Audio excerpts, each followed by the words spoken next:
This was Earth around 4 billion years ago at the turn of two geological eons. The Hadean Eon, when our planet had just formed and settled, was now over, and a new Archean Eon had just begun. The atmosphere was still unbreathable for any known animal or plant, and the oceans were depleted of oxygen. As inhospitable as it seemed, our planet was already much more than just another barren rocky world in space. Quite the opposite. It was literally teeming with life, invisible to the naked eye. Primitive microorganisms inhabited its water and soil. These first denizens of life were called prokaryotes, single-celled microbes that lacked a nucleus and had no organelles.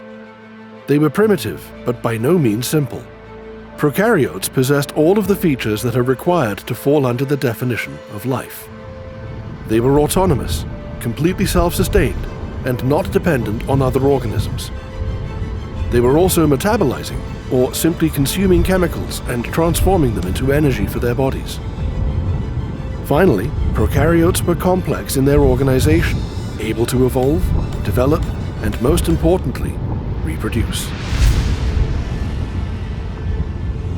Prokaryotes became living organisms when they obtained the mechanism that allowed them to replicate and pass on their genes. At first, such a mechanism was a single-stranded RNA molecule that was able to produce its own copies and become a self-sustained chemical system. RNA was able to store the information or blueprint of how to build a copy of an organism, as well as replicate itself according to this blueprint. The weak spot of RNA was that it was relatively unstable and easily damaged by the catalysts or enzymes necessary for metabolism. The solution was the emergence of a much more stable, double-stranded DNA molecule that was essentially a double RNA with a different sugar. DNA became the reliable storehouse of genetic information, while RNA became the workhorse that participated in the transcription and translation of the information into the actual production of proteins, as well as the replication process. These first microorganisms appeared and thrived in a world that would have been deadly for us or any other multicellular animal.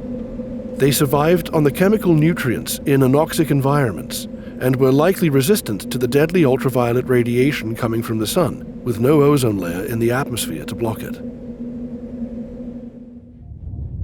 It is assumed that from 4.3 to 3.8 billion years ago, our planet had been regularly struck with comets and asteroids, resulting in global catastrophes.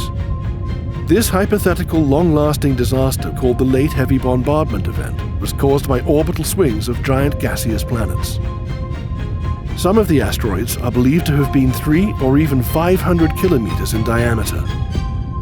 When such large objects hit Earth, all of the water within thousands of kilometers from the impact would have been evaporated. The atmosphere would have become incredibly hot, and huge amounts of molten rock debris called ejecta would have launched into space.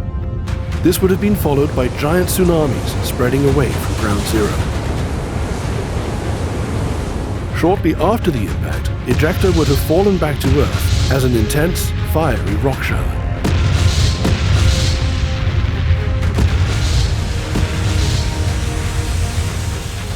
If the late heavy bombardment really happened, it would have been difficult for living organisms to survive. So how did life make it through such massive and frequent asteroid strikes? Firstly, the late heavy bombardment might not have been as heavy as one might think.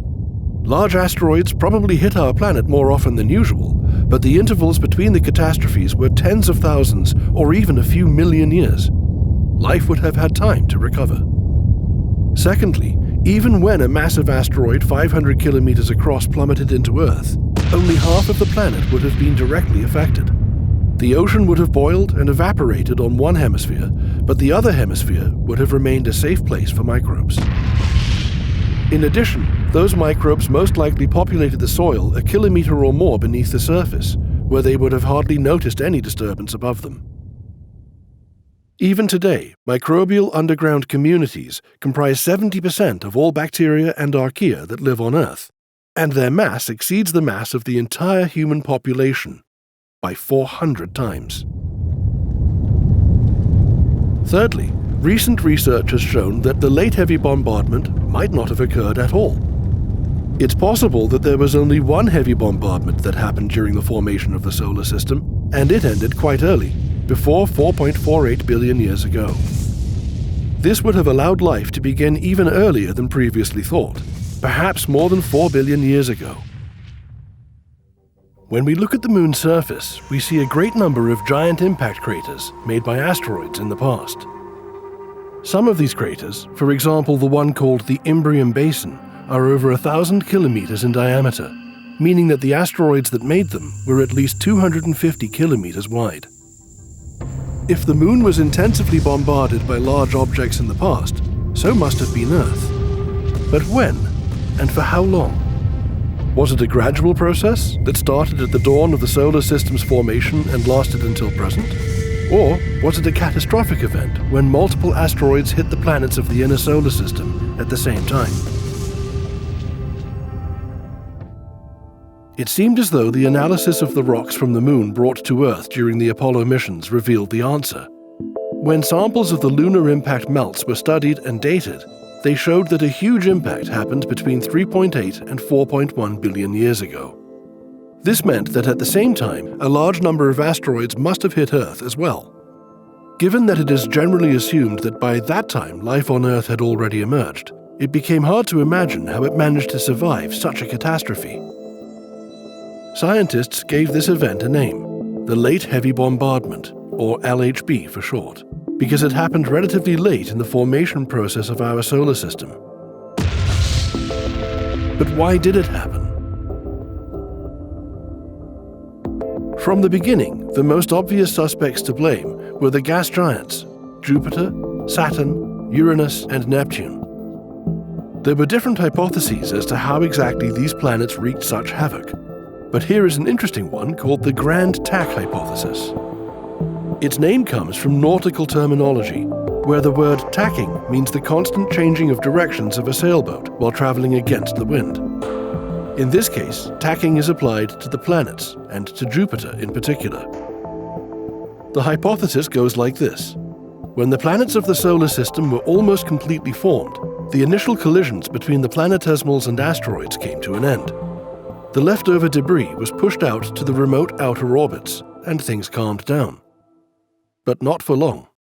Soon, Jupiter, which initially formed at 3.5 astronomical units from the Sun, got caught up in currents of flowing gas that was still abundant at that time in the young solar system.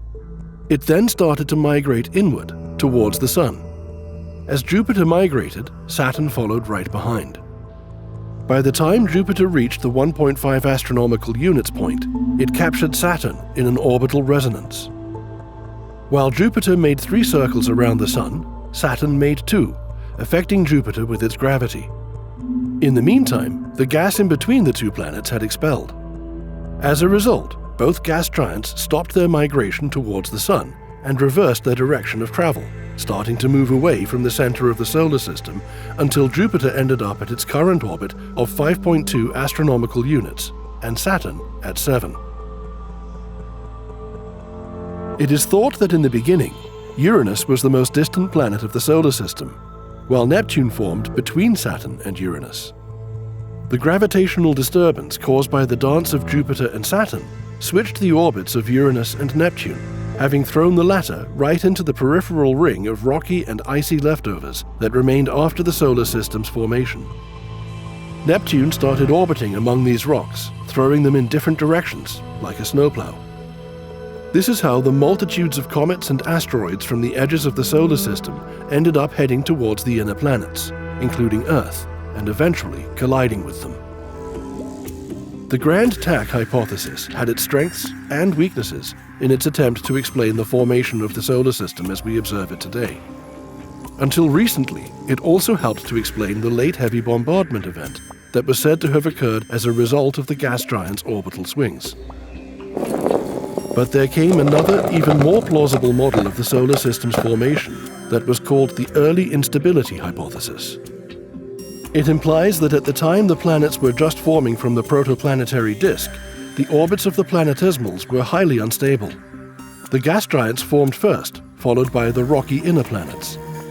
In fact, computer simulations suggest that initially there was an additional icy giant planet orbiting the Sun. While forming, the planets kept changing their orbital eccentricity, meaning that their orbits constantly went back and forth from being circular to elliptical, affecting the distribution of gas and building materials in the developing solar system. The hypothetical icy giant was thrown away into outer space, and the planets finished forming. Eventually, their orbit stabilized for good. The early instability hypothesis explains and describes the evolutionary process of the solar system in its early stages quite elegantly, and when digitally simulated, predicts the formation of a planetary system exactly like ours, with the right number of planets placed in the right locations and being the right sizes. It even allows for speculation that the hypothetical icy giant that got expelled from the solar system could indeed be that mysterious planet X astronomers are hunting for. But there is a problem. The early instability model doesn't leave any room for the late heavy bombardment event. If the solar system stabilized very early on, about 4.5 billion years ago, what caused a huge number of space rocks to hit Earth and other inner planets around 4 billion years ago? Do we even know for certain that the late heavy bombardment actually happened? We cannot find evidence of such ancient impacts on our planet. Erosion and plate tectonics would have destroyed the craters long ago. This is why scientists have looked for clues on the planets, satellites, and asteroids that are not subjected to wind, water, and constant surface recycling. Such an ideal spot was the Moon. Interestingly enough, along with the emergence of the early instability model that doesn't predict any cause for the late heavy bombardment event, the evidence that gave us reason to believe that this event did happen became less and less convincing. In recent years, some researchers have started doubting the results of the melted lunar rock dating. They suggest that dating could have given erroneous results due to the very small number of samples, or could have been affected and reset by the later asteroid impacts. It also could be that initially, scientists dated the samples that point to a single catastrophic impact that indeed did happen on the Moon 4 billion years ago, near Mare Imbrium. Moreover, in 2019, a study of the most ancient Martian meteorites suggested that all major collisions of Mars with asteroids had come to an end by 4.48 billion years ago. So where does all of this leave us? The gas giant's orbital migration and orbital instability might have taken place, but much earlier than was originally thought. Additionally, it looks as though there was only ever one heavy bombardment of Earth, during the formation of the solar system, which probably ended 4.48 billion years ago. As for the late heavy bombardment event, the evidence that has been accumulated in recent years suggests that it most likely never occurred, and early life on Earth did not have to struggle with a superheated atmosphere and evaporated water. Further research will probably clarify whether the late heavy bombardment was real or just a phantom theory. Regardless of whether or not the late heavy bombardment actually happened, large asteroids and comets did collide with Earth from time to time, leaving giant impact craters that would eventually erode away. 3.6 billion years ago, Earth was still covered with ocean and volcanic islands, but it is thought that a very small first continent called Valbara existed at that time. Today, its traces can be found in South Africa and Western Australia. Meanwhile, the microscopic inhabitants of our planet went on changing the world around them. Very early in their history, ancient prokaryotes split into major domains: bacteria and archaea. Despite their similarities in shape and appearance, members of these two groups differ from each other by their molecular and genetic characteristics. Later in the history of life, archaea would play a crucial role in the emergence of eukarya, the third major domain of organisms that include multicellular forms and contain nuclei in their cells. But bacteria were already changing our planet, creating an environment in which the existence of complex life would eventually become possible. The focus of our story, for now, is on cyanobacteria. While other organisms that populated Earth in the early Archean were using chemosynthesis, consuming chemical elements from their environments to obtain energy, cyanobacteria did something revolutionary. They started employing sunlight for this purpose in a process called photosynthesis. Thanks to cyanobacteria, life on Earth became visible to the naked eye. As early as 3.5 or even 3.8 billion years ago, these microorganisms started forming microbial mats and building layered dome-like structures known as stromatolites. They looked like piles of stones, but they were alive. The microbes populated the slimy mat layer on the top surface of the stony domes, which were usually scattered in tidal areas. When the tides were out, cyanobacteria were happily photosynthesizing above the water's surface. When the tides were in, fine sediments floating in the water were carried over the stromatolites and were trapped in sticky microbial mats. When the cover of sediment which accumulated on the dome became thick enough to block the sunlight, the microbes moved upwards, producing one fine layer after another. If we slice a stromatolite vertically, we discover fine layers of sediment representing its growth, much like the rings of a tree. This process was repeated again and again, cementing multiple layers on top of each other, forming continuously growing domes, or columns. Stromatolites could grow several meters high, forming the first reefs long before the time of corals. They also took part in the continent building process, adding more and more bacteria-formed minerals. At about 3.1 billion years ago, the only significant landmass on Earth was the ancient continent Ur, surrounded by a seemingly endless ocean. Although larger than its predecessor Valbara, Ur was a fairly small continent. It consisted of parts of modern Antarctica, Australia, India, and Madagascar, and its name means original or primitive in German. Cyanobacteria, with their mats and domes, were the only visible life on Earth for billions of years. Stromatolites populated large tidal areas around the continental shores, taking various forms, shapes, and sizes. Cyanobacteria were not only responsible for making stromatolites. These microorganisms played a much larger role in the history of our planet. They dramatically changed Earth's atmosphere by pumping oxygen into it. But there is a little twist to this story. The cyanobacteria were photosynthesizing or utilizing sunlight to obtain energy. And as we know, the byproduct of photosynthesis is oxygen that is released into the environment. Theoretically, our atmosphere should have contained oxygen since the appearance of cyanobacteria, at least 3.5 billion years ago. But geological evidence indicates that there was no significant, or in fact any, amount of free oxygen in the water or air until around 2.5 billion years ago. But why? One possible explanation is that although cyanobacteria did photosynthesize, instead of releasing oxygen, they were oxidizing iron. Unlike today, Archean oceans were green because of the great amounts of greenish ferrous iron dissolved in them. It's possible that ancient cyanobacteria, or their ancestors, instead of releasing pure oxygen, were binding it with ferrous iron and oxidizing it, or, to put it simply, making it rusty. This oxidized iron was not dissolvable in water as it used to be in its previous ferrous state, and was continuously falling to the ocean floor, accumulating in layers. During the daytime, when cyanobacteria were actively photosynthesizing, iron particles were falling to the bottom. During the night, no iron was released.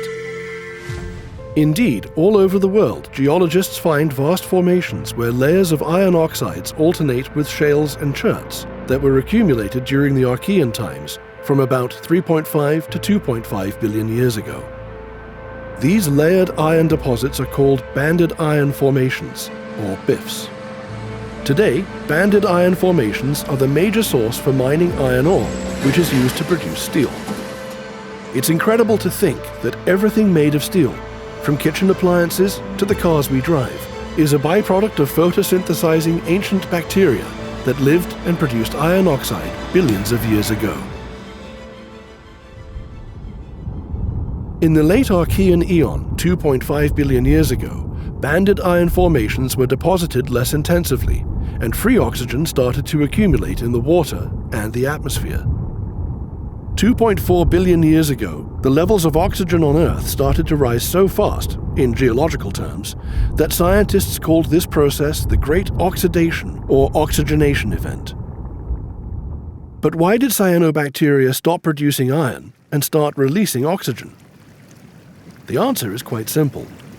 All the greenish ferrous iron dissolved in the oceans had been used up.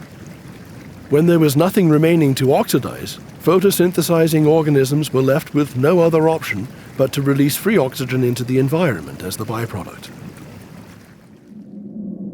As the Great Oxidation event progressed from 2.4 to 2 billion years ago, the world started to look more like it does today.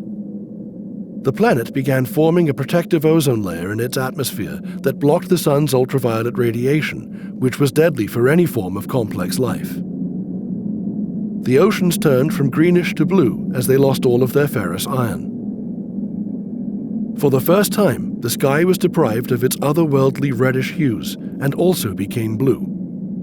Only the moon would have seemed strange because it looked enormous, as it was still much closer to Earth than it is today. The geography of our planet also changed by the late Archean Eon. Ancient was replaced by a significantly larger landmass assembly called the Land supercontinent that stretched from north to south and included parts from most modern continents. Land existed from 2.7 until 2.4 billion years ago, when the continents broke apart and continued their tectonic dance. But what would happen after such a dramatic change in the planet's atmospheric composition and the appearance of a large landmass? It would be the dawning of a new eon.